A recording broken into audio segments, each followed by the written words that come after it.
A santa paz de Deus, querida Irmandade, queridos ouvintes do canal CCB Sem Reforma, tudo bom com vocês? Sejam todos bem-vindos ao nosso canal da Família Cristã. Irmãos, vamos ler um e-mail que me enviaram aqui e esta reflexão eu gostei muito, irmãos. E ensina a todos nós, irmãos. Reflexão boa como essa em que nós devemos ouvir. Eu vou ler para vocês, tá bom, irmãos?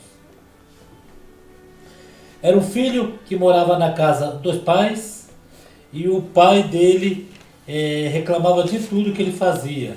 Sabe aqueles adolescentes em que deixa tudo para as pessoas fazer, né? Você deve ter um filho adolescente, né, irmão? Um filho que deixa a roupa molhada jogada no chão, deixa o chuveiro lá, vai tomar banho, molha tudo, luz acesa, não fecha a torneira direito.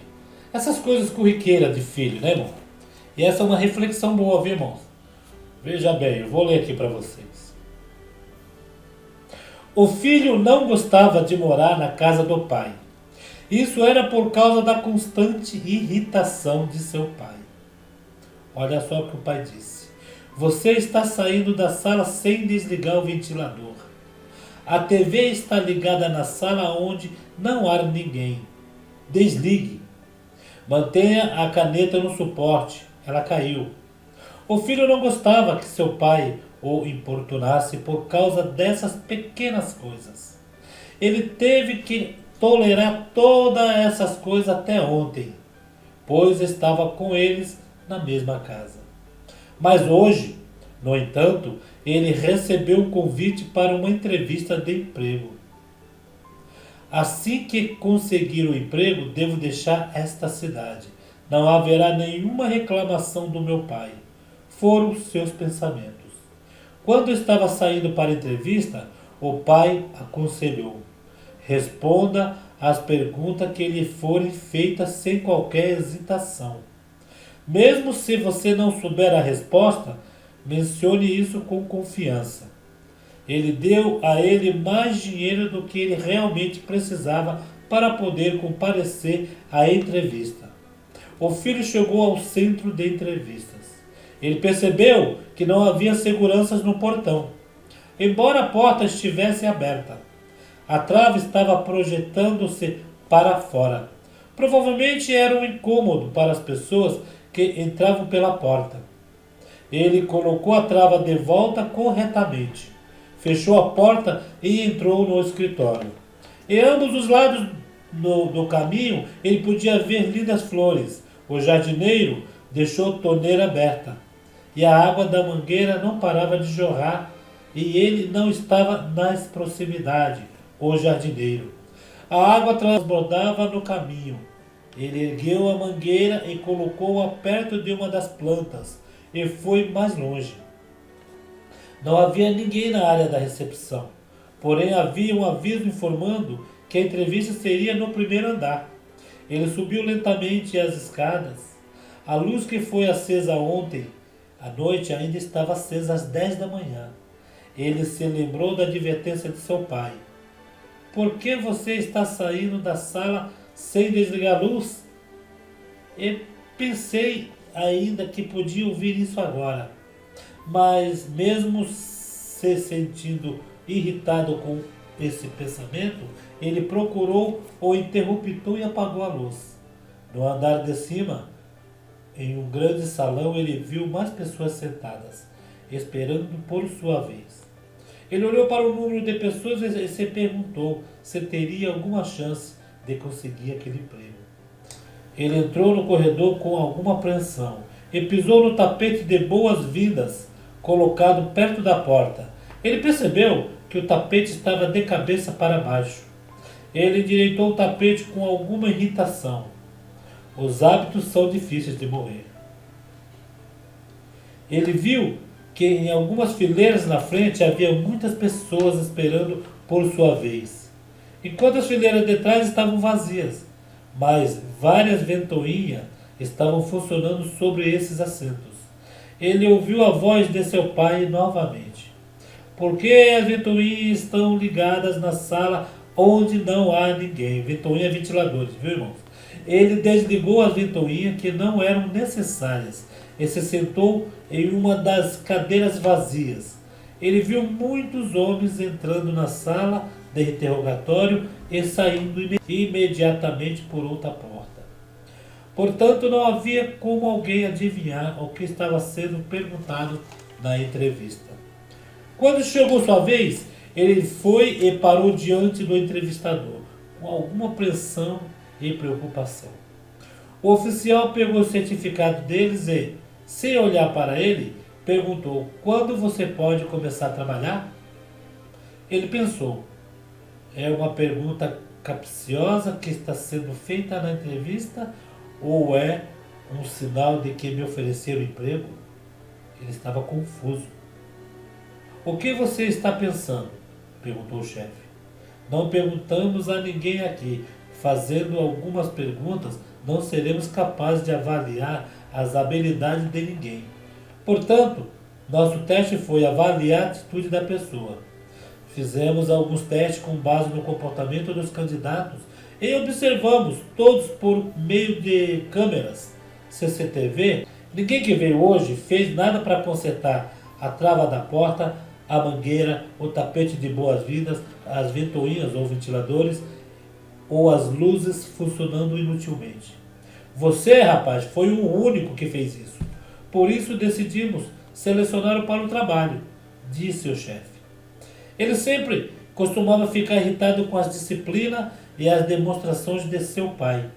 Agora ele percebeu que é apenas a disciplina que o levou ao seu trabalho. Sua irritação e raiva pelo pai desapareceram completamente. Ele decidiu que levaria seu pai também para o trabalho, logicamente junto com aquela voz falando. E voltou para casa feliz.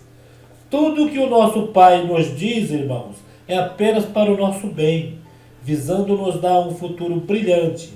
Uma pedra não se torna uma bela escultura se resiste à dor do cisel que a lascou. Para nós tornarmos uma bela escultura em um ser humano, precisamos aceitar admoestações que esculpem os maus hábitos, comportamento de nós mesmos. É isso que o nosso pai faz quando nos disciplina. A mãe levanta a criança pela cintura para alimentá-la, acariciá-la e colocá-la para dormir. Mas o pai não é assim, irmãos. Ele levanta a criança nos ombros para que ela veja o mundo que ele não podia ver. Podemos perceber a dor que a mãe sofre ouvindo-a, mas a dor do pai pode ser percebida apenas quando os outros nos falam sobre isso. Nosso pai é nosso professor. Quando temos 5 anos, um vilão terrível. Quando temos há cerca de 20 anos, é um guia enquanto viver. As mães podem ir para a casa de uma filha ou um filho quando ela for velha, mas o pai não sabe fazer isso. Não adianta machucar nossos pais quando eles estão vivos. Não adianta machucar nossos pais quando eles estão vivos e lembrar sobre eles quando já faleceram. Trate-os bem. Este é um exemplo, é uma orientação. Vocês entenderam? O rapaz era chamado constantemente, assim como nós temos nossos filhos, faz algo que a gente não gosta, né? E a gente chama atenção, porque está ali na família. E o adolescente não gosta de ser chamado a atenção. Eles se irritam. Tem uns que falam: eu ainda vou sair de casa quando fizer 18 anos, quando eu arrumar um serviço, né? Isso daí nas melhores famílias acontece. Só que essa reflexão, irmãos, o filho foi numa entrevista de emprego e chegou ali, teve várias pegadinhas, né? Desde o portão com a tranca errada, que ele teve que colocar no lugar para não incomodar quem abrisse o portão, a mangueira do jardim escorrendo água lá, sopando toda a calçada, ele foi lá e desligou, né? As luzes da recepção acesa, algumas luzes da escadaria sem ter gente, e os ventiladores que chamam de ventoinha, ligado em algumas salas sem não ter ninguém para entrevista.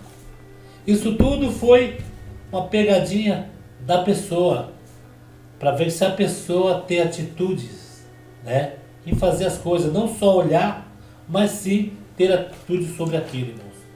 E ver aí essa linda reflexão, irmãos.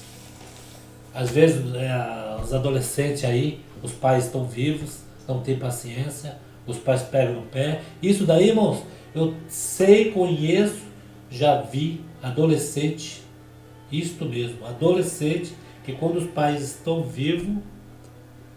vivos, eles eram ignorantes, mal criados, se achava melhor, não aceitava a orientação dos pais, né, se irritava por qualquer coisa, né, batia até boca com o pai. Às vezes o pai poderia até, naquele momento, estar um pouquinho chatinho, errado, mas queria bater boca de igual por igual, não tinha o devido respeito do pai, por mais que o pai esteja errado, né? Você não vai chegar com o pai e falar que ele está errado, né? Deixa ele mesmo chegar a um consenso, né? Em que, eu errei, eu chamei a atenção do meu filho, mas eu errei. E a gente vê por aí, irmãos. Geralmente quando falece o pai e uma mãe, os filhos... Vocês podem perceber, irmãos. Você chega no velório, tá ali um monte de filhos. O que tiver mais desesperado, abraçando o caixão, não querendo que enterra, aquele ali foi o que deu mais trabalho para o pai. Foi o que deu mais trabalho. Por mais que o filho goste, é apegado. Ah, não, mas era apegado com a mãe. Olha, parece que era apegado com a mãe. O filho parece que era apegado com o pai. São os que deram mais trabalho. Sabe por quê? Porque nesta hora a consciência pesa. Ele lembra de tudo. De tudo. O que ele fez, o que ele deixou de fazer, o que ele podia ter abraçado, ter beijado, ter se declarado, ter feito algo e não deu tempo. Porque as coisas é assim. Não dá tempo. Então essa é uma linda reflexão, irmão. Que me enviaram, eu achei lindo. Eu falei assim, vou fazer um vídeo sobre o filho que está na casa do pai. Né? Imagine o filho que está na casa do pai, aqueles que dão trabalho, né? Que às vezes o pai e a mãe, nós, servos de Deus, os filhos saem para balada, para as festas, e ele fica ali em casa orando pelo filho. Senhor, guarda meu filho. Aonde ele estiver agora, acampa os anjos ao redor do meu filho. E o filho não está sabendo daquilo. O pai vai dar um conselho, ele ainda responde, falta com respeito, né? Aí quando o senhor recolhe o pai e a mãe, ele vai sentir falta quando ele chegar em casa, das baladas, que não vai ter aquele que vai abrir a porta para ele, não vai ter aquele que vai estar já com a luz acesa, não vai ter aquele que quando ele chega dentro de casa, já vai estar tudo prontinho. A mãe fez a janta, deixou ali o prato dele reservado. Quando ele entra em casa, não tem ninguém. Cadê meu pai? Cadê minha mãe? Uma viagem sem retorno. É triste falar isso, né, irmão? É triste, mas a realidade é esta. Portanto, dê valor ao pai e à mãe que você tem. Dê valor às pessoas. As pessoas que gostam de você. Não é só um pai e uma mãe. São pessoas que estão do seu lado, que às vezes você não percebe, que ela só quer o seu bem. Tá bom? Fiquem todos na santa paz de Deus. Deus abençoe por ouvir essa linda reflexão que o irmão me enviou por e-mail. Aqui, ó, 2 folhas por e-mail. Deus abençoe ao irmão que me enviou. Uma linda reflexão. Creio que a nossa querida Irmandade vai gostar muito. Tá bom, irmãos? Fiquem todos na santa paz de Deus. E no grato amor. Ah, pera aí. Não se esqueça de saudar seu papai, sua mamãe, seus avós, com a santa paz de Deus e no grato amor de Jesus Cristo. Fiquem com Deus, amados.